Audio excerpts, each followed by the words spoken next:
नमस्कार बच्चों, आज की हिंदी की कक्षा में आपका स्वागत है।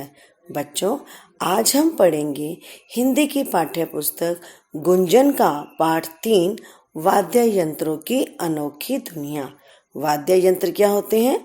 वाद्य यंत्र होता है जिन यंत्रों को बजाया जाता है, जैसे तबला, ढोलक, इनको वाद्य यंत्र कहा जाता है। आओ पढ़े बातों बातों में। कोयल के कूकने नदियों की कलकल में क्या छिपा है? बच्चों, कोयल के कूकने नदियों की कलकल में संगीत छिपा है। संगीत किसके बिना अधूरा है? संगीत वाद्य यंत्रों के बिना अधूरा है।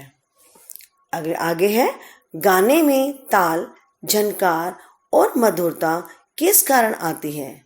गाने में ताल, झनकार और मधुरता वाद्य यंत्रों के कारण आती है।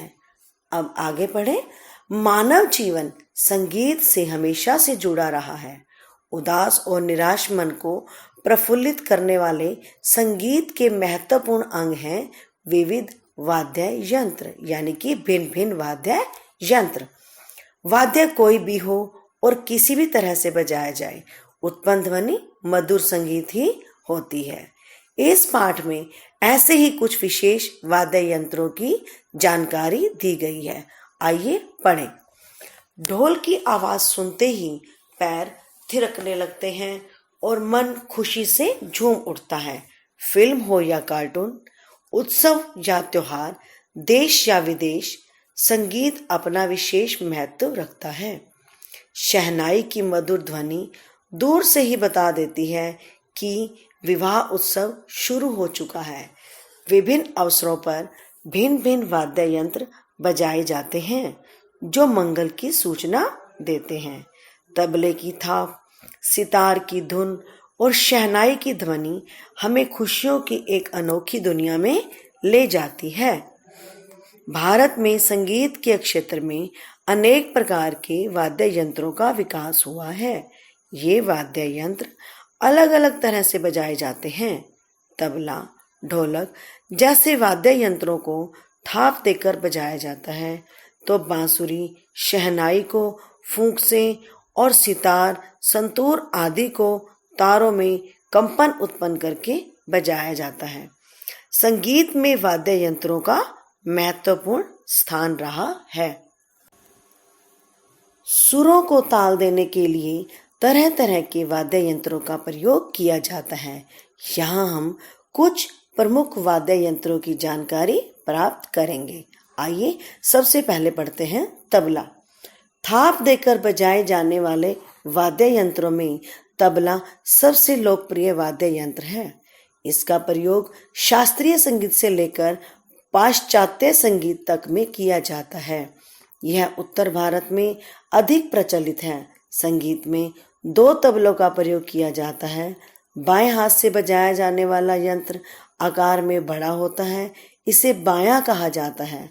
दाएं हाथ से बजाए जाने वाला यंत्र को दायां कहा जाता है, यह आकार में छोटा होता है।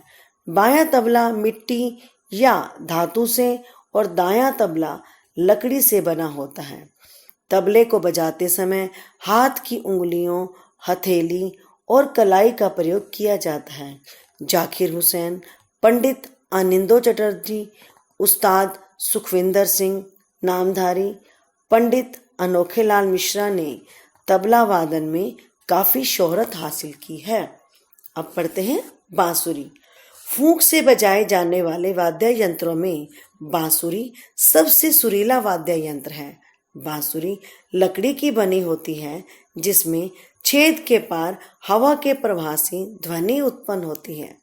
करीब 35 से 40 हजार साल पहले की कई बांसुरियां जर्मनी के स्वाबियन अल्ब क्षेत्र में पाई गई हैं। इन बांसुरियों से अनुमान लगाया जा सकता है कि यूरोप में एक विकसित संगीत परंपरा आधुनिक मानव की उपस्थिति के प्रारंभिक काल में भी विद्यमान थी। वहीं भारत में भी बांसुरी पौराणिक महत्व रखती है। भारत के प्रमुख बांसुरी वादकों में हरि प्रसाद चौरसिया, पन्नालाल घोष और राकेश चौरसिया के नाम उल्लेखनीय हैं। अब पढ़ते हैं शहनाई। शहनाई एक खोखली नली जैसी होती है जिसका एक सिरा अधिक चौड़ा तथा दूसरा पतला होता है। शहनाई के सैकड़े सिरे पर डैने के आकार की 1 सेंटीमीटर लंबी 2 पत्तियां लगी होती हैं। उस्ताद बिस्मिल्लाह खां की शहनाई की ध्वनि कानों में पड़ते ही आनंद की अनुभूति होती है। वे विश्व के सर्वश्रेष्ठ शहनाई वादक माने जाते हैं। अब पढ़ते हैं सितार। तारों में कंपन पैदा करके बजाए जाने वाले यंत्रों में सितार सबसे लोकप्रिय वाद्य यंत्र है। यह सागौन की लकड़ी और कद्दू यानी कि पम्पकिन से बना होता है। इसे बजाते समय अंगुली में मेहराब पहनकर इसके तारों को झनकृत किया जाता है। इसका प्रयोग भी शास्त्रीय तथा अन्य तरह के संगीत में किया जाता है। सितार पूरी तरह भारतीय वाद्य यंत्र है। सितार पारंपरिक वाद्य यंत्र होने के साथ ही सबसे अधिक लोकप्रिय भी है।